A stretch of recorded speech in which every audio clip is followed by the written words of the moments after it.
Assalamualaikum warahmatullahi wabarakatuh. Alhamdulillah, alhamdulillahilladzi arsala rasulahu bil huda wa dinil haqq liyudhhirahu 'alad dinni kullih wa kafa billahi syahida. Asyhadu an la ilaha illallah wahdahu la syarika lah wa asyhadu anna Muhammadan abduhu wa rasuluhu la nabiyya wa la rasula ba'da. Qala rabbi israh li sadri wa yassir li amri wa hlul 'uqdatam min lisani yafqahu qawli. Allahumma la sahla illa ma ja'altahu sahla wa anta taj'alul hazna idza syi'ta sahla rabbi zidni ilma amma ba'd. Allahumma salli wa sallim wa barik ala sayyidina Muhammad wa ala alihi wa sahbihi ajma'in. Bapak Ibu jamaah iktikaf, jamaah salat asar, jamaah Masjid Darussalam At-Turki rahimani wa rahimakumullah. Bersyukur kita kehadirat Allah Subhanahu wa taala di mana di sore hari ini kita kembali diperkenankan oleh Allah untuk bisa bersama-sama untuk bertafakur, kita mentadaburi ayat-ayat Allah Subhanahu wa taala sambil kita menunggu datangnya saat kita berpuasa, saat berbuka puasa di hari yang ke-26 ini. Sesuatu yang harus betul-betul kita syukuri, di mana Allah masih memberikan kepada kita sebuah kesempatan dan kekuatan untuk kemudian menikmati jamuan Allah di bulan yang istimewa ini. Maka mari kita lahirkan kesyukuran atas nikmat-nikmat ini dengan kalimat syukur, kalimat tahmid, alhamdulillahirabbil alamin. Selanjutnya, salawat dan salam senantiasa terlimpah curahkan atas teladan hidup kita, beliau Rasulullah Muhammad sallallahu alaihi wasallam. Salawat dan salam semoga Allah limpah curahkan pula kepada keluarganya, para sahabatnya dan seluruh umatnya, dan semoga Allah jadikan atas kita menjadi bagian dari umatnya beliau sallallahu alaihi wasallam yang mendapatkan anugerah syafaatnya, amin ya rabbal alamin. Bapak Ibu yang berbahagia, yang saya hormati dan dirahmati Allah Subhanahu wa taala, kita awali pertemunya kita di kesempatan sore hari ini dengan bacaan basmalah. Bismillahirrahmanirrahim. Selanjutnya saya ingin menyampaikan bahwa di momentum iktikaf pertama di masjid kita ini, Masjid Darussalam At-Turki, ini harus benar-benar kita maknai bahwa ini bukan satu hal yang biasa. Tapi ini adalah cara Allah untuk mentarbiyah kita, pribadi kita. Dan juga untuk menjadi sebuah barometer, sebuah prototipe di mana masyarakat di sekitar Paturen ini kemudian melihat bahwa masjid kita ini tidak hanya sekedar digunakan untuk sholat, tapi kita juga mengadakan kegiatan-kegiatan di mana kita terus akan mengikhtiari untuk membangun iman dan takwa kita. Termasuk di dalam kegiatan iktikaf di 10 hari terakhir ini juga bukan sesuatu yang biasa, di mana orang kebanyakan sibuk dengan urusannya, menyiapkan kegiatan kegiatan Idul Fitri, kegiatan Lebaran yang kemudian bisa jadi tidak akan pernah selesai, selalu kurang. Akan tapi kemudian kita bisa meninggalkan itu semua dan kemudian kita duduk bersama-sama untuk mengkaji ayat-ayatnya Allah Subhanahu wa taala. Bapak dan Ibu yang saya hormati, perlu saya sampaikan bahwa di masjid kita ini kedatangan tamu yang luar biasa bagi saya. Mungkin bagi Bapak Ibu tidak, yaitu beliau, Mbah Jamilun. Mbah Jamilun itu beliau kalau dalam urusan iktikaf adalah seorang yang senior, sangat senior. Jadi sebelum saya dan tim dia bisa memulai iktikaf, beliau tuh udah iktikaf kemana-mana. Tapi kemudian ketika kami 2013 memulai iktikaf, ya, ketika kami sudah, sebenarnya iktikaf itu sudah kami mulai di 2010 lah, tapi belum terorganisir dengan baik. Tapi begitu 2013 kami menyampaikan kepada masyarakat Temanggung khusus saat itu bahwa kami akan mulai itikaf. Nah, Mbah Jamil itu peserta pertama. Iya, Mbah Jamil gitu. Masya Allah. Jadi beliau untuk urusan itikaf itu sangat senior. Maka kemudian semoga masjid kita ya Darussalam At-Turki ini kehadiran peserta senior kemudian nanti akan menjadi magnet di mana kita akan menjadi rujukan untuk melaksanakan itikaf di tahun-tahun berikutnya. Amin ya rabbal alamin. Bapak Ibu yang saya hormati dan dirahmati Allah Subhanahu wa taala, di tema kali ini saya ingin mengetengahkan sebuah tema menyambut hari kemenangan. Kenapa harus kita sambut? Bukankah nggak kita sambut juga datang? Betul ya? Nggak kita sambut juga datang, pasti akan datang. Tapi apakah kemudian kita sampai atau tidak itu urusan lain. Ya, terbukti ada satu saudara kita yang kemudian sangat menginginkan untuk bisa menyambut hari kemenangan itu. Tapi Allah memberikan takdir yang lain. Beliau dipanggil oleh Allah Subhanahu wa taala pekan kemarin. Maka Bapak Ibu yang saya hormati dan dirahmati Allah Subhanahu wa taala, semoga beliau almarhum Bapak Sutomo betul-betul diberikan rahmat dan diampuni oleh Allah Subhanahu wa taala. Diakhirkan hayatnya dalam keadaan husnul khatimah. Amin ya rabbal alamin. Dan saya menjadi saksi Bapak Ibu sekalian. Saya bersama keluarga yang menemani di detik terakhir saat beliau dipanggil oleh Allah Subhanahu wa taala. Jadi 15 menit sebelum saat azan sholat Jumat, saya sampai di rumah beliau. Kemudian rencananya saya hanya memberikan air zam-zam dan air bidara yang sudah saya bacakan doa ruqyah. Kemudian saya bawakan oleh-oleh sedikit untuk dimakan beliau dan kemudian saya mau tinggal sholat Jumat. Tapi ternyata Allah tidak berkenan. Ketika saya datang, beliau kemudian ingin menyambut saya dan kemudian satu hal yang tidak saya duga sebenarnya terjadi. Beliau sempoyongan dan jatuh, tapi nggak sampai jatuh, tertangkap oleh kami, kemudian kami tidurkan. Nah, pada saat tidur itu beliau mengeluarkan sesuatu yang di luar biasa. Dari mulut beliau itu keluar banyak sekali kotoran.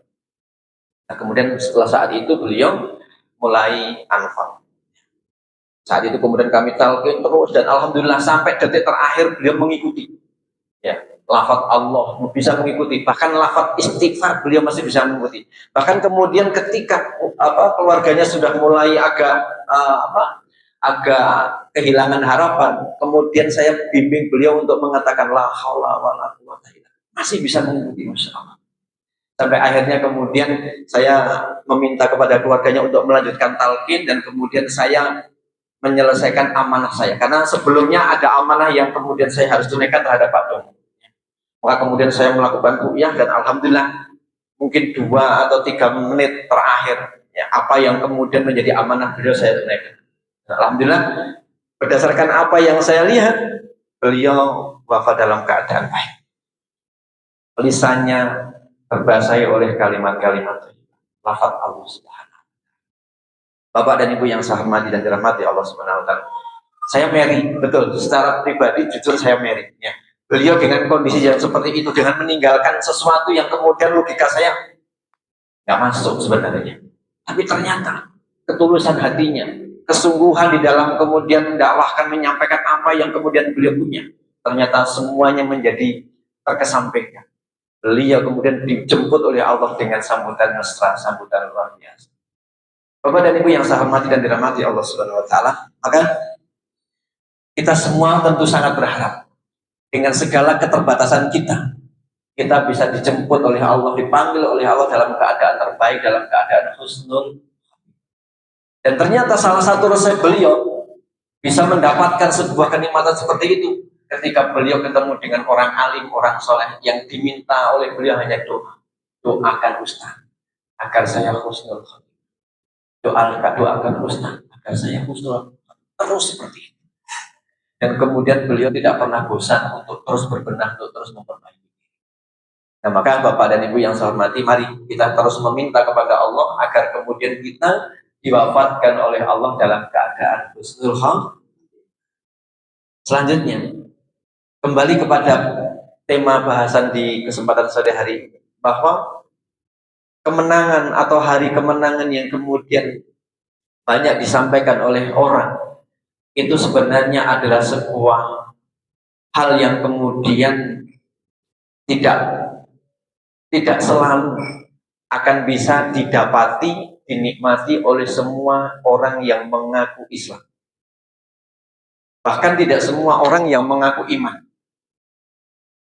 Di mana kemenangan yang kemudian Allah sampaikan dan pernah Rasulullah sampaikan bahwa tidak akan diberikan kepada semua orang yang menjalankan semua prosesi ibadah di dalam agama kita.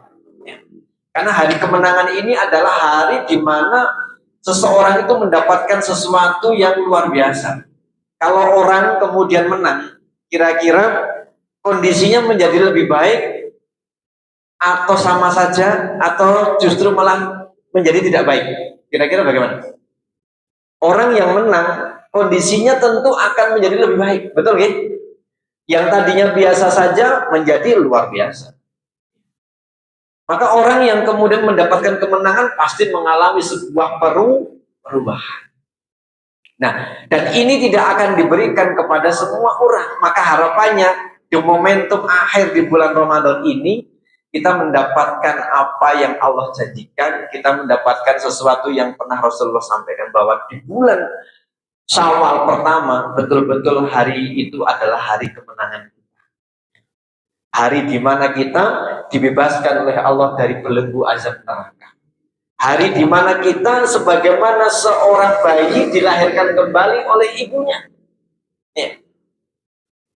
Hari di mana hari itu adalah hari fitri. Seseorang yang kembali kepada kesejatiannya. Itulah yang dimaksud dengan kemenangan. Nah, maka kalau kemudian semua orang yang mengaku Islam menang, semua orang yang mengaku beriman menang, kira-kira adil atau betul? Semua orang yang mengaku Islam menang. Semua orang yang mengaku iman menang. Kira-kira adil atau betul? Ya tentu tidak. Karena ikhtiarnya berbeda-beda. Apa yang dilakukannya tidak sama. Nah, maka Bapak dan Ibu yang saya hormati dan dirahmati Allah Subhanahu wa taala, momentum akhir di bulan Ramadan ini semoga mengantarkan kita betul-betul menjadi pribadi yang menang itu. Momentum akhir Ramadan ini betul-betul mengantarkan kita untuk mendapatkan kefitrahan itu. Momentum Ramadan ini semoga mengantarkan pribadi kita untuk mendapatkan kesejatian diri kita sebagai seorang mukmin, sebagai seorang muslim, atau sebagai seorang manusia sekalian. Maka Bapak dan Ibu yang saya hormati dan dirahmati Allah Subhanahu wa taala, kemenangan ini tidak akan pernah lepas dari apa yang pernah Allah sampaikan di dalam firman-Nya surat Al-Qadr, ayat pertama hingga ayat yang terakhir. Di sana Allah Subhanahu wa taala berfirman, "A'udzubillahi minasyaitonirrajim. Bismillahirrahmanirrahim. Inna anjalnahu fi lailatul qadar." Sesungguhnya kami telah menurunkan Al-Quran pada malam kemuliaan. Wa ma adraka ma lailatul qadar. Dan tahukah kamu apakah malam kemuliaan itu? Lailatul qadri khairum min alfi syahr. Malam kemuliaan itu lebih baik dibandingkan dengan 1000 bulan. Bapak dan Ibu yang saya hormati dan dirahmati Allah Subhanahu. Ketika Allah memberikan kabar kepada kita bahwa Allah menurunkan Al-Quran itu pada malam kemuliaan. Padahal Al-Quran itu dari sisinya Allah Subhanahu wa taala. Bahwa Al-Quran itu adalah firman atau kalamnya Allah Subhanahu wa taala. Kira-kira mulia apa tidak? Kalamnya Allah itu. Allah mulia apa enggak? Zat yang maha mulia, tidak hanya mulia. Maka kalamnya, firmannya tentu mulia. Gimana betul? Nah, sudah satu hal yang mulia Allah turunkan pada malam yang mulia, yaitu malam Lailatul Qadar. Nah, maka Bapak dan Ibu yang saya hormati dan dirahmati Allah Subhanahu wa taala, ketika kita kemudian mengkilas balik sebentar, ya. Al-Qur'an itu diturunkan oleh Allah kepada sosok ya manusia yang memang sudah dimuliakan oleh masyarakatnya, yang dikenal dengan panggilan sebutan julukan Al-Amin. Betul? Berarti beliau orang yang mulia atau orang yang biasa? Orang yang mulia. Maka oleh Allah Al-Quran yang mulia itu diturunkan di malam yang mulia kepada orang yang mulia ternyata. Kalau toh seandainya Rasulullah saat itu ya belum menjadi pribadi yang mulia, maka kemudian beliau akan menjadi mulia dan sangat mulia ketika kemudian beliau menerima firman Allah Subhanahu wa taala. Maka kemudian berikutnya Al-Quran itu diturunkan oleh Allah di kota Mekah dan berikutnya kemudian di kota Madinah, tidak di Temanggung, tidak di Sukoharjo, tidak juga di Jogja ya. Maka Bapak dan Ibu yang saya hormati, dua kota itu menjadi kota yang paling mulia di antara semua kota yang ada di dunia. Gimana betul? Tidak ada yang menandingi kemuliaan dari dua kota suci. Maka Bapak dan Ibu yang saya hormati dan dirahmati Allah Subhanahu wa taala, Al-Quran yang mulia diturunkan pada malam yang mulia, diturunkan kepada Nabi yang mulia, manusia yang mulia, diturunkan di dua tempat yang mulia. Dan ternyata Bapak dan Ibu yang saya hormati, Al-Quran itu diturunkan melalui perantaraan satu sosok makhluk Allah juga yang paling mulia. Siapakah? Itu malaikat Jibril alaihissalam. Menjadi sosok yang paling mulia. Maka Bapak dan Ibu yang saya hormati, ini menjadi sebuah tamsil, menjadi sebuah tanda. Siapapun dia, bagaimanapun kondisinya, latar belakang apapun yang kemudian ia telah lalui, kalau ia mau menjadikan Al-Quran bagian yang tidak terpisahkan dalam kehidupan, maka dia pasti akan menjadi mulia. Saya ulangi, siapapun dia, apapun latar belakangnya, bagaimanapun kondisi masa lalunya, ketika ia mau mendedikasikan dirinya, waktunya untuk berinteraksi dengan Al-Quran, maka pasti dia akan menjadi manusia mulia. Maka Bapak dan Ibu yang saya hormati dan dirahmati Allah Subhanahu wa taala, jika kita menginginkan bahwa akhir hayat kita menjadi manusia yang mulia, atau bahkan sebelum itu kita termasuk ke dalam barisan orang-orang yang mulia, tidak ada pilihan lain kecuali kita menjadikan Al-Quran itu bagian dari kehidupan kita. Dan alhamdulillah di rumah Quran Turki ini kita sudah mengawali, kita sudah memulai ya, dengan membaca satu huruf demi satu huruf. Dari yang belum bisa mengenal alif menjadi mengenal alif, dari yang tadinya membacanya terbata-bata menjadi lebih terbiasa, yang tadinya sudah lancar tapi ternyata ada beberapa kaidah yang kemudian terabaikan menjadi mengerti, oh ternyata ini bacaannya seperti ini dan seterusnya. Maka Bapak dan Ibu yang saya hormati dan dirahmati Allah Subhanahu wa taala, ketika kita mau mendedikasikan waktu kita, tenaga kita, pikiran kita, semua yang Allah anugerahkan kepada kita untuk Al-Quran, maka insya Allah Allah akan mengantarkan kita menuju kepada kemuliaan. Amin ya rabbal. Bapak dan Ibu yang saya hormati dan dirahmati Allah Subhanahu wa taala. Selanjutnya, ya, malam kemuliaan itu kata Allah lebih baik dibandingkan dengan 1000 bulan. Ya. Kalau kemudian di malam hari itu kita saat sedang beribadah, kita sedang membaca Al-Quran, kita sedang qiyamul lail, kita sedang menengadahkan tangan memohon apa yang menjadi keinginan dan harapan, maka itu semua akan bernilai lebih baik dibandingkan dengan 1000 bulan. Nah kalau kemudian ada yang bertanya, bagaimana Ustadz kalau saya usianya sudah 60 tahun? Kalau kemudian ditambah 83 tahun kan udah nggak mungkin nih.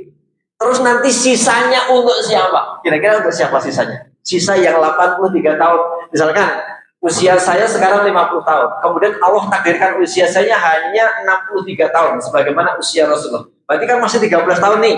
Padahal ketika kemudian saya mendapatkan Lailatul Qadar, saya akan mendapatkan usia lebih dibandingkan dengan 83 tahun. Maka kemudian 63 dikurangi, 83 dikurangi 13, masih ada berapa? 70. 70 tahun kemudian untuk siapa? Untuk siapa kira-kira Pak Tri? 70 tahun sisanya itu, saya kan udah nggak ada. Sisanya untuk siapa? Ya tentu untuk keturunan saya.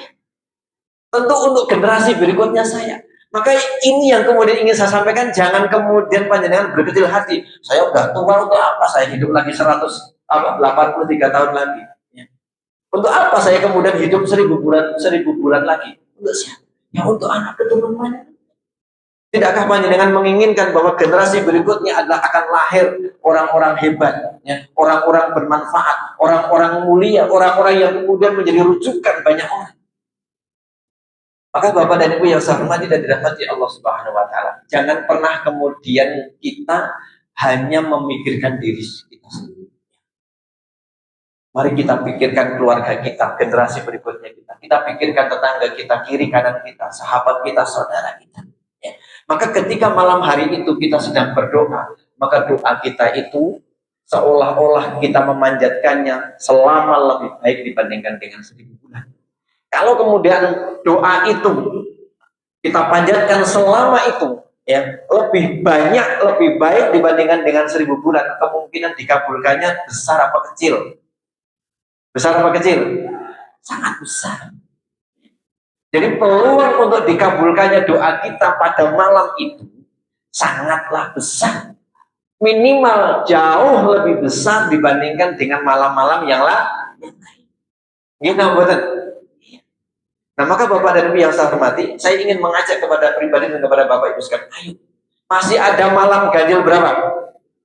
2, yaitu malam ini, guys. Malam ini malam 27 dan kemudian berikutnya malam 29. Meskipun ada ulama yang kemudian tidak menjadikan malam-malam ganjil itu sebagai sebuah hal yang menjadi prioritas. Beliau justru memprioritaskan semua malam di bulan Ramadan. Tentu itu lebih baik. Tapi kalau kemudian kita ambil minimalnya, ya minimalnya malam ganjil. Kenapa? Nanti akan kita sampaikan hadis terkait dengan hal itu. Maka Bapak dan Ibu yang saya hormati dan dirahmati Allah Subhanahu wa taala. Ternyata malam yang lebih baik dibandingkan dengan 1000 bulan itu ada satu hal yang kemudian dilakukan oleh malaikat atas izin Allah Subhanahu wa taala. Apa itu? Ternyata Allah melanjutkan tanazzalul malaikatu warruhu fiha biizni rabbihim min kulli amr. Pada malam hari itu, ya, pada malam kemuliaan itu, maka malaikat-malaikat turun ke langit dunia dan atas izin Allah bersama dengan ruh. Ar-ruh itu para ulama mendefinisikan sebagai malaikat Jibril, penghulunya malaikat. Malaikat yang paling mulia, malaikat yang kemudian menyampaikan firman Allah Subhanahu wa taala kepada sosok manusia mulia. Ya. Maka kemudian malaikat-malaikat itu melakukan apa di langit dunia? Di tempat kita hidup melakukan apa? Ternyata mereka mengatur semua urusannya manusia. Kalau semua urusan manusia, kira-kira urusan kita masuk diurus apa enggak? Urusan kita tentu akan termasuk dalam kategori diurus oleh malaikat itu. Baik urusan yang kecil maupun urusan yang besar. Urusan yang hari ini maupun urusan yang akan datang. Urusan jangka pendek maupun urusan jangka panjang. Bahkan urusan dunia termasuk dengan urusan akhirat. Semua diurus oleh malaikat pada malam hari itu. Maka para ulama memberikan definisi bahwa malam hari itu adalah malam takdirnya manusia. Ketika kemudian seorang manusia bisa mendapatkan malam hari itu, maka kemudian dia akan mengalami metamorfosis, mengalami lompatan kehidupan. Maka Bapak dan Ibu yang saya hormati, bukan hal yang remeh. Ya. Malam-malam di bulan Ramadan itu bukan satu malam yang biasa. Ini malam yang luar biasa. Kita nggak pernah ngerti kapan datangnya malam hari itu. Tapi tentu pasti ada di bulan Ramadan. Nah, kita masih berada di dalamnya. Nah, kemudian kalau kita sudah melewatkan bagaimana Ustaz? Ya itu urusan yang udah lalu, nggak usah kita getuni, nggak usah kemudian kita pikirkan. Yang akan kita ikhtiari malam yang belum terjadi. Sepakat nggak benar? Bapak dan Ibu yang saya hormati dan dirahmati Allah Subhanahu wa taala, malaikat saat itu mengurusi semua urusan kita. Bahkan tidak hanya manusia, semesta diurusi. Bagaimana ia kemudian akan mendapatkan garis takdirnya baru, mendapatkan semua hal yang kemudian baru, semuanya ditulisi, diurus oleh malaikat. Si A seperti ini, si B seperti ini. Kira-kira malaikat mengatur urusan tergantung dengan apa? Tergantung dengan apa Bapak Ibu sekalian? Ya. Tergantung dari moodnya malaikat, tergantung suasana hatinya malaikat, atau tergantung dengan suasana hatinya kita atau moodnya kita. Kira-kira tergantung dengan siapa? Tergantung dari apa yang ada pada malaikat atau apa yang ada pada kita. Apa yang ada pada kita, Bapak Ibu sekalian. Malaikat itu tidak punya nafsu, ya. Malaikat itu hampir tidak punya rasa, malaikat itu. Maka kemudian malaikat itu hanya menjalankan tugas Allah Subhanahu wa Ta'ala tanpa kemudian mempertimbangkan banyak hal. Ya. Tugasnya ayo gitu. Hal ini Allah tegaskan dalam surat Al-A'raf ayat yang ke-179. Ya. Di sana Allah berfirman, walaqad dzara'na li jahannama katsiran minal jinni wal ins. Lahum qulubun la yafqahuna biha. Bukan itu. Surat At-Tahrim ayat yang ke-6 ya. Di sana Allah Subhanahu wa taala berfirman, gimana bunyinya? Ya ayyuhalladzina amanu qu anfusakum wa ahlikum nar. Jadi ya, hai orang-orang yang beriman, jagalah dirimu dan keluargamu dari api neraka. Wa quduhan nasu wal hijarah. Yang bahan bakarnya neraka itu adalah manusia dan batu. Itu ya. Alaiha malaikatun ghiladun syidadul la ya'sunaw. Yang dijaga oleh malaikat, yang malaikat itu adalah malaikat yang makhluk yang patuh dan tunduk menjalankan perintah Allah, tidak pernah punya improvisasi. Maka ini untuk urusan yang di neraka. Tentu untuk urusan yang lain tidak jauh berbeda. Karena memang malaikat berdasarkan apa yang sudah kita pahami, malaikat itu adalah satu makhluk Allah yang diberikan oleh Allah akal, tapi tidak diberikan oleh Allah nafsu. Mungkin tak betul. Kalau hewan atau binatang, makhluk Allah yang diberikan oleh Allah nafsu, tapi tidak diberikan oleh Allah mungkin tak betul. Tapi manusia adalah makhluk Allah yang diberikan komplit, diberikan akal sekaligus diberikan nafsu. Maka Bapak dan Ibu yang saya hormati dan dirahmati Allah Subhanahu wa taala, malaikat itu akan mengurusi urusan semua makhluknya termasuk manusia, tergantung dari kondisi diri. Maka mari kita kondisikan hati kita, kondisikan jiwa kita untuk siap menerima takdirnya Allah Subhanahu wa taala. Selanjutnya ayat yang terakhir, salamun hiya hatta matla'il fajr. Malam itu penuh dengan kesejahteraan hingga terbitnya fajar. Jadi kalau kita kok nggak sampai dapat malam Lailatul Qadar, sebenarnya kebangetan. Kenapa? Karena malam itu penuh dengan kesejahteraan sampai dengan datangnya fajar. Fajar itu kapan loh? Subuh. Jadi kan mestinya kita kan mendapati momentum itu, ini betul. Setiap malam di bulan Ramadan mestinya kita mendapatkan momentum itu. Akan tapi tidak semua orang yang mendapatkan momentum itu bisa memanfaatkan momentum itu dengan baik. Banyak orang yang kemudian sibuk membangunkan orang untuk sahur dan seterusnya. Tapi bisa jadi dia lupa sahur. Di tempat kami kayak gitu, yang bangunkan itu kan sahur. Hanya kecabrukan kayak gitu. Bisa juga kemudian yang dibangunkan hanya kemudian sahur, setelah itu kemudian tidur lagi. Atau kemudian sahur dan kemudian sibuk dengan urusannya. Padahal coba, kalau kemudian ia memanfaatkan waktu sesaat saja ya, untuk menengadahkan tangan, ya Allah, betapa banyak dosa hamba ya Allah. Kepada siapa lagi hamba harus memohon ampun? Dan kepada siapa lagi kami mengharapkan ampunan kecuali Engkau ya Allah. Maka ampuni ya Allah. Allahumma innaka afuwwun tuhibbul afwa fa'fu. Coba kalau seandainya di momentum itu kita menengadahkan tangan minimal meminta ampun, maka tentu akan berbeda hasilnya dengan orang yang tidak menggunakan momentum. Nah, padahal kemuliaan itu sampai dengan datangnya subuh. Nah, maka Bapak dan Ibu yang saya hormati, melalui kesempatan yang berbahagia ini saya ingin mengajak, jangan sekali-kali pun kita mengesampingkan atau menyia-nyiakan momentum itu. Ya. Makan sahur oke lah, ya. Makan minum secukupnya. Setelah itu kemudian jangan kita ngobrol ngalor ngidul, ya, untuk urusan yang nggak perlu. Segera setelah selesai makan, kita mungkin gosok gigi atau MCK, maka segera kemudian kita sujud bersimpuh, ya. Kalau punya waktu lagi sholat 2 rakaat, sholat tobat atau sholat hajat, segera tengahkan tangan, ya Allah. Itu Bapak dan Ibu yang saya hormati dan dirahmati Allah Subhanahu wa taala, karena malam kemuliaan itu, kesejahteraan itu Allah akan hadirkan hingga datangnya maka mestinya kita dapat semua. Akan tapi tentu berbeda antara yang menanti, menunggu, mengikhtiari dari tengah malam dibandingkan dengan yang kemudian hanya nyegat akhirnya. Sama Pak, beda? Tentu beda.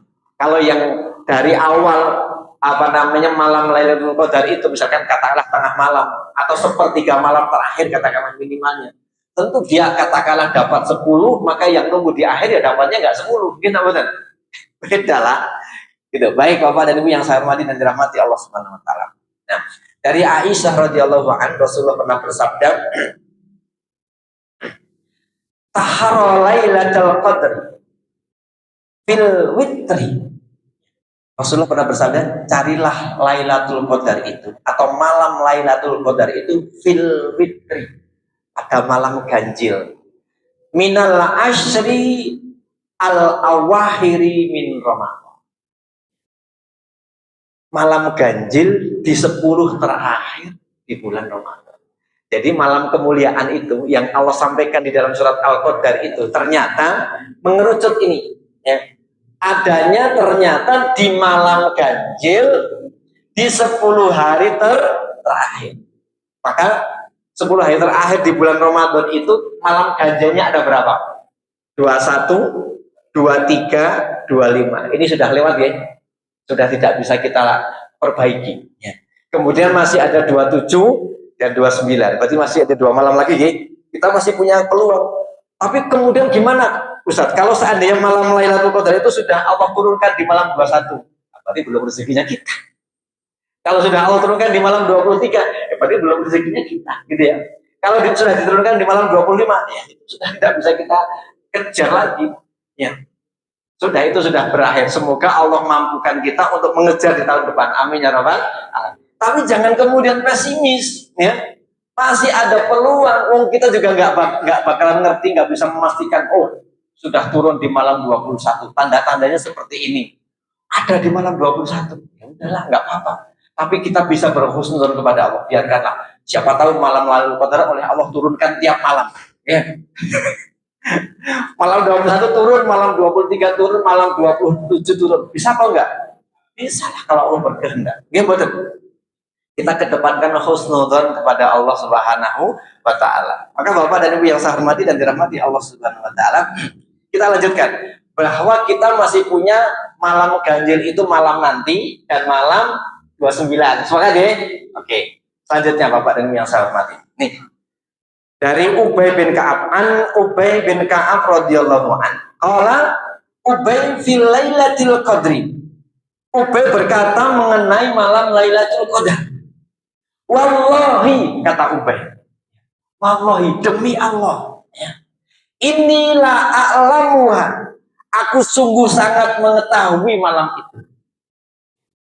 Jadi ketika Ubay mengatakan tentang malam Lailatul Qadar, Ubay itu bersumpah dengan nama Allah, wallahi, ya.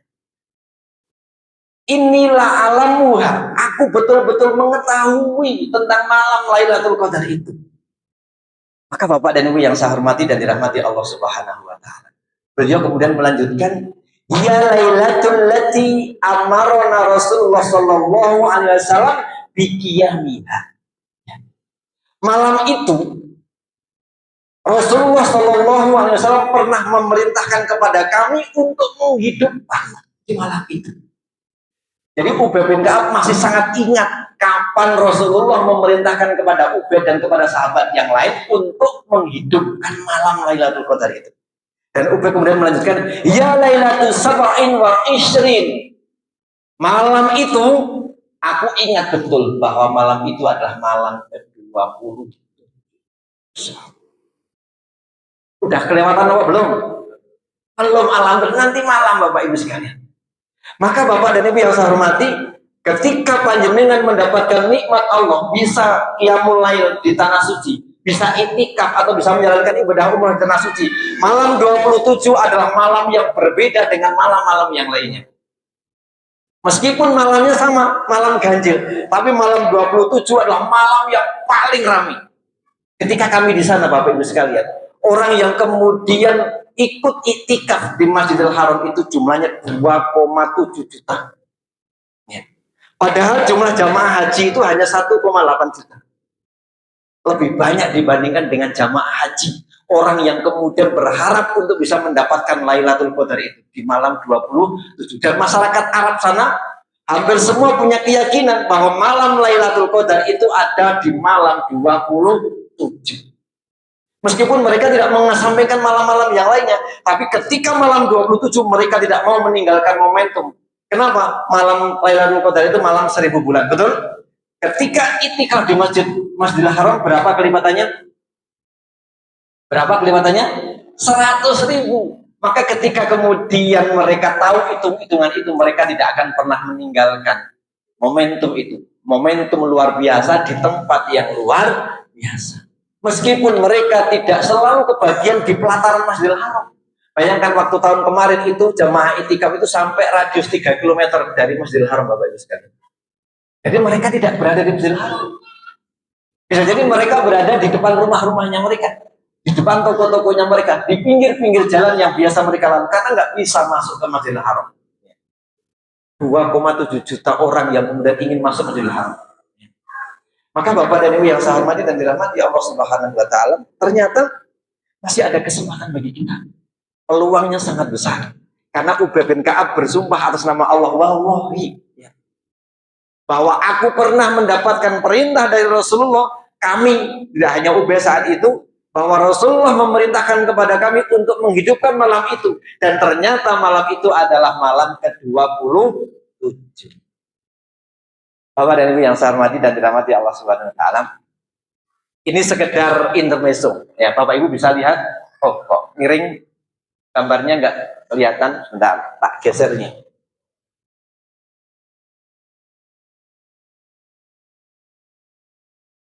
Kelihatan.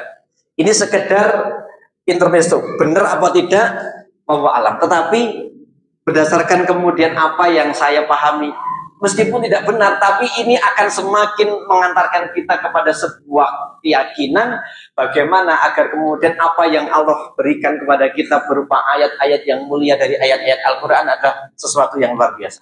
Bapak Ibu yang saya hormati, surat Al-Qadar itu ternyata terdiri dari 30 kata. Ya, mulai dari inna sampai dengan al-fajr. Kan inna anjalnahu fi lailatul qadar gitu ya. Nah, sampai dengan al-fajr. Ternyata ketika dihitung itu ada 30 kata. Dan 30 kata ini ada ternyata 30 mewakili 30 juz dalam Al-Qur'an. Ya. Kemudian ternyata Bapak dan Ibu sekalian ketika dihitung huruf-huruf dalam surat Al-Qadar dari ayat yang pertama sampai dengan ayat yang terakhir itu ada 114 huruf. Dan itu mewakili jumlah surat yang ada dalam Al-Qur'an. Luar biasa kan? Apakah itu kebetulan? Kebetulan atau betul? Enggak kebetulan. Al-Qur'an itu betul-betul didesain oleh Allah. Ya. Allah firmankan sesuatu yang detail, sangat teliti. Bahkan kalau kemudian yang pernah kita melihat di grup kita, ya, yang di-share sama siapa, Ustadz Fastabikul Khairat siapa? Ya. Beliau kan ketika mengeser itu, ketika kemudian ada orang Nasrani, yang orang sana, orang Barat itu bertanya tentang Al-Quran kepada AI, jawabannya apa? Sesuatu yang luar biasa. Ketika kemudian dia diminta untuk membuat satu ayat saja yang sama dengan Al-Quran, dia nggak bisa. Ketika kemudian dia diminta untuk membuat ayat yang semisal dengan kitab yang lainnya, begitu mudahnya yang membuat. Gitu, betul. Maka Al-Quran sesuatu yang berbeda dengan apa namanya kitab-kitab yang lain. Maka Bapak dan Ibu yang saya hormati, ini yang kemudian sesuatu yang bisa jadi ini adalah reka-reka. Akan tapi ketika dihitung meremut ternyata benar kok, gitu ya. Dan kemudian Bapak dan Ibu yang saya hormati, lafaz Lailatul Qadar ini, Bapak dan Ibu yang saya hormati, ternyata ada 3 kali, yaitu di ayat yang kedua, ya. Kemudian di ayat yang ke berapa? 4 dan 5. Sebentar kita ulangi lagi di sini. Nah, ayat yang pertama, ya, inna anjalnahu fi lailatul qadar. Ayat yang pertama, kemudian ayat yang kedua, dan ayat yang ketiga. Betul, nggih? Ya, ini. Nah, ternyata Bapak dan Ibu yang saya hormati, Lailatul Qadar, lafaz Lailatul Qadar itu ternyata hurufnya ada 9. Lam, ya, lam, ta, alif, lam, qaf, dal, dan ro. Gitu, betul. Coba dihitung. 1, 2, 3, 4, 5, 6, 7, 8, 9. Gitu, betul. 9 kali 3, karena ada 3 tempat berapa? 27. Gitu, betul. Nah, ternyata berikutnya lafaz qadar, al-qadar itu juga ada 3 tempat. Kita kan sama membersamai Lailatul. Ada di angka atau apa namanya kata yang kelima, kemudian kata yang ke-10 dan kata yang ke-12. Gimana betul? Coba dihitung. 5 tambah 10 15. 15 tambah 12 27. Gitu. Bapak dan Ibu yang saya hormati, dan ternyata kata malam kemuliaan itu Allah sebutkan di angka yang ke-27. Salamun hiya. Kata hiya ini menunjukkan apa? Malam itu ternyata ada pada kata yang ke-27. Kebetulan apa betul? Kira-kira. Maka Bapak dan Ibu yang saya hormati, malam 27 nanti malam, ini bukan malam biasa, gitu. Saya ingin mengajak betul, ini bukan malam biasa. Ini malam yang paling berbeda dengan malam-malam yang lainnya. Kita berhusnudzon nanti malam Lailatul Qadar. Amin ya rabbal. Maka Bapak dan Ibu yang saya hormati dan dirahmati Allah Subhanahu wa taala. Meskipun kemudian ini adalah sesuatu yang bisa jadi hanya apa namanya godak-gaduk hal gitu ya. Tapi kemudian bisa nanti kita pelajari lagi bahwa ternyata seluruh rangkaian ayat-ayat Al-Qur'an itu adalah satu rangkaian yang istimewa, satu rangkaian yang luar biasa. Bapak dan Ibu yang saya hormati, nah kapan sih sebenarnya waktu yang istimewa itu? Ini ada sebuah hadis, ini baik di bulan Ramadan maupun di luar bulan Ramadan. Ada sebuah hadis dari Abu Hurairah yang disampaikan oleh Imam Bukhari dan Imam Muslim, ya. Beliau sallallahu alaihi wasallam bersabda, "Yanzilu Rabbuna tabaraka wa ta'ala." Rabb kita itu turun, ya. Kulla lailatin ila sama'i dunya. Setiap malam di langitnya dunia. Jadi Allah Subhanahu wa taala itu setiap malam, ya, turun ke langitnya kita, langit dunia. Kenapa? Allah tuh tinggalnya di mana tuh? Di ars. Ars itu yang kita tahu ada di langit keberapa? Di langit ke-7. Berarti kan bukan langit kita kan? Tetapi setiap malam Allah itu ternyata turun ke langit dunia. Dan itu tidak hanya di bulan Ramadan. Di semua malam. Ya. Kemudian hina yabqa sulusul lailil akhiru fayaqul. Ya. Kemudian Allah berfirman, ya. Dan jadi Allah itu turun ke langit dunia setiap malam, yaitu berada di sulusul lailil akhiru, yaitu di sepertiga malam terakhir. Jadi kalau kemudian kita bagi malam itu, kira-kira mulai kapan malam itu? Dari maghrib atau dari isya? Malam itu dari maghrib atau isya kira-kira? Kalau yang saya tahu, maghrib sama isya itu petang disebutnya. Kalau sebelum maghrib, asal sampai maghrib itu namanya sore, gitu gitu. Gitu betul. Maghrib sampai isya itu petang, gitu. Belum malam kan? Berarti malam itu dari isya sampai kapan? Sampai subuh. Anggap saja isya kita jam 8 supaya mudah ngitungnya, gitu betul. Jam 8 sampai dengan anggap saja subuhnya kita jam 4, anggap saja supaya mudah lagi ngitungnya kira-kira waktunya. Berapa lama itu? Ya. 8 jam. Gini betul. 8 ditambah sampai 12 kan 9, 10, 11, 12. 4 jam sampai dengan jam 12. Gini betul. Kemudian jam 12 sampai jam 4, 1, 2, 3, 4, 4 lagi. Berarti 8 jam ya. Berarti malam itu ternyata ada 8 jam. Kalau sepertiga dari 8 jam, kira-kira berapa lama? Berapa? 2 lebih setengah aja gitu nih. Atau 2 lebih berapa kira-kira?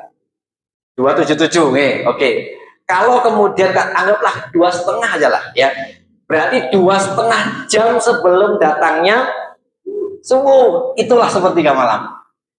Kapan itu mulainya? Kalau subuh jam 4, kalau sekarang subuh jam berapa? 4:30. Sekarang subuh ternyata jam 4:30, Bapak Ibu sekalian. Maka 2,5 jam sebelum jam 4:30, jam berapa? Wah, 2, Bapak Ibu sekalian. Sepertiga malam terakhir itu jam 2 dimulainya. Maka berbahagia sekali Bapak Ibu sekalian. Di rumah Quran Turki, di Masjid Darussalam Turki ini, setiap jam 2 kita diminta bangun, kemudian sholat malam. Mungkin Bapak Patri ikut buatan kemarin? Alhamdulillah. Jadi di masjid kita ini, setiap malam, khususnya di 10 malam terakhir di bulan Ramadan ini, kita dibangunkan untuk qiyamul lail. Dan di malam itu, ya, Allah Subhanahu wa Ta'ala turun ke langit kita. Dan kemudian apa yang kemudian Allah sampaikan?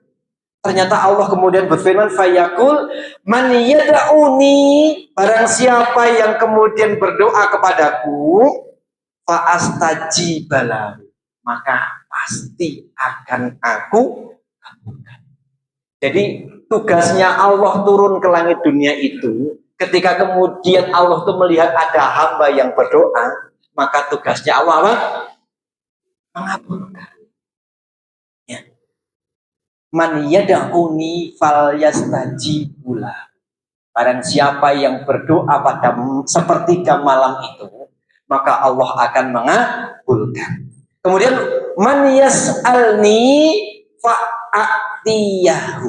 Barang siapa yang meminta kepadaku Allah, maka niscaya aku penuhi.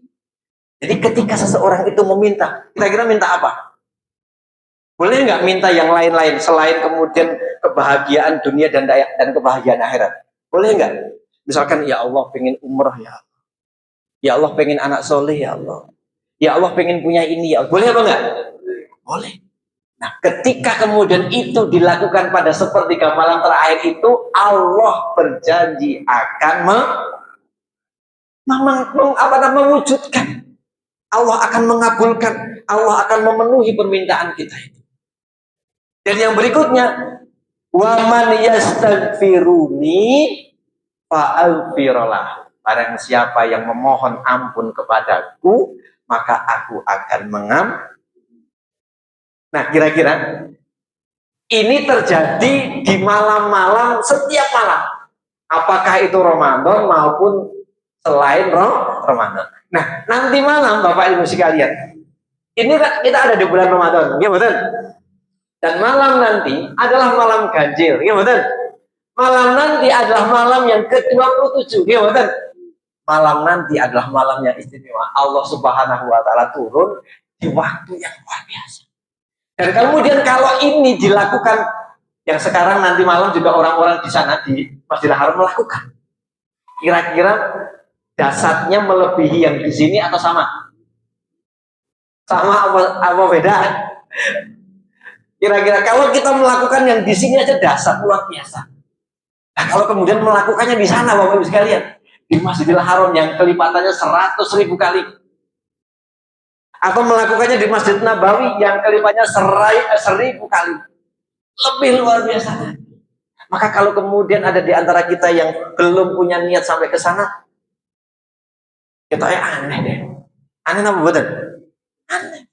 Kok nggak pengen mendapatkan kelipatan kayak gitu, kan aneh kan? Nah, maka kemudian Bapak Ibu sekalian boleh nanti malam meminta, yang diminta ya Allah umroh ya Allah, umroh ya Allah, ya umroh ya Allah pada saat malam Lailatul Qadar ya Allah. Bapak dan Ibu yang saya hormati dan dirahmati Allah Subhanahu wa Ta'ala, ini satu hal yang luar biasa. Maka kemudian sebagaimana yang saya ambil tema tadi, judul tadi, menyambut hari kemenangan, kira-kira orang yang kemudian memperhatikan ini dengan orang yang tidak memperhatikan ini, mana yang berpeluang menang?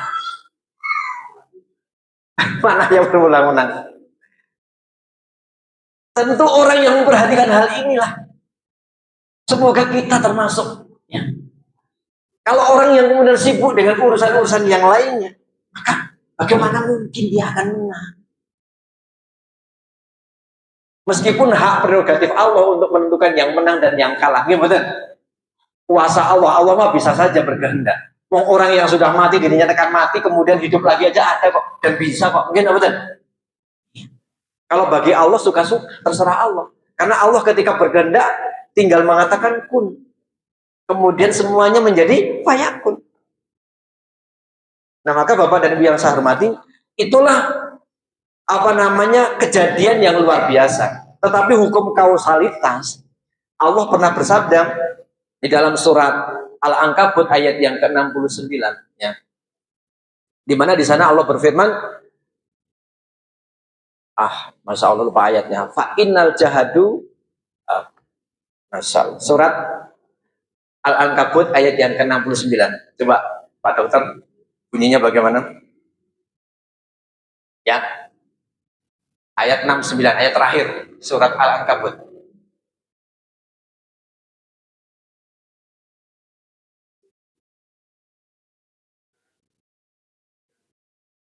Subulan.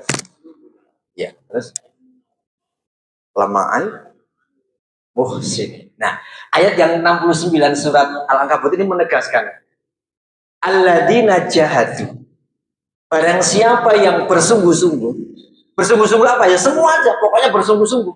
Menjemput Lailatul Qadar bersungguh-sungguh. Pengen umroh bersungguh-sungguh. Pengen menjadikan anak-anaknya soleh-solehah bersungguh-sungguh. Maka barang siapa yang bersungguh-sungguh, ya. Alladzina jahadu fina lanahdiyanahum subulana, kata Allah. Maka akan akunya ini bukan teguh ya. Maka akan aku bentangkan jalan-jalan kami. Jadi ketika seorang hamba bersungguh-sungguh, maka kemudian tugasnya Allah membentangkan jalan-jalannya. Membentangkan kemudahan-kemudahannya. Nah, maka ketika seseorang itu bersungguh-sungguh dalam hal apa saja, termasuk nanti malam kita bersungguh-sungguh menjemput Lailatul Qadar, maka tugasnya Allah adalah membuka pintu lebar-lebar, ya. Meluruskan jalannya semudah-mudahnya. Alladzina jahadu fina lanahdiyanahum subulana. Barang siapa yang bersungguh-sungguh menuju kepada jalan kami, maka kamilah Allah Subhanahu wa Ta'ala yang bertugas untuk membentangkan jalan-jalan kami, memudahkan jalan-jalan kami. Sehingga kemudian kalau di pondok, kata-kata ini kemudian dijadikan sebagai sebuah kata-kata mutiara. Manjada. Barang siapa yang bersungguh-sungguh, maka dia akan mendapat. Maka ini Bapak dan Ibu yang saya hormati dan dirahmati Allah Subhanahu wa Ta'ala.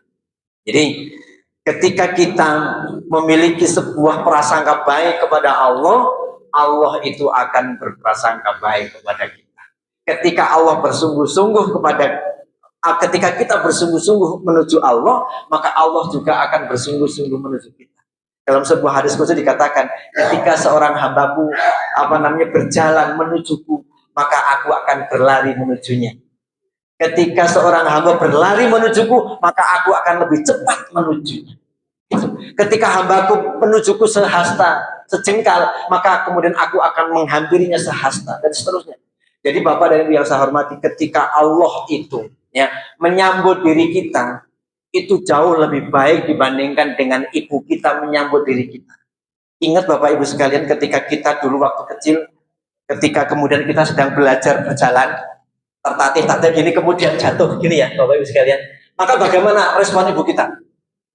Bersegera menjemput menolong kita atau enggak? Ya, gage-gage gitu kan? Seperti itu. Dan ternyata Rasulullah pernah bersabda, ketahuilah wahai sahabatku, Allah itu jauh lebih baik dibandingkan dengan kebaikan ibu kita yang luar biasa. Ketika ibu kita tidak rela kita jatuh, maka Allah lebih gak rela ketika kita jatuh. Ketika kita menuju Allah dengan segala keterbatasan kita, maka Allah akan menuju kita dengan segala keluar biasaannya, dengan segala kemahaan. Itu Bapak Ibu sekalian yang dirahmati Allah. Maka jangan pernah kita kemudian berputus dengan rahmatnya Allah Subhanahu wa Ta'ala.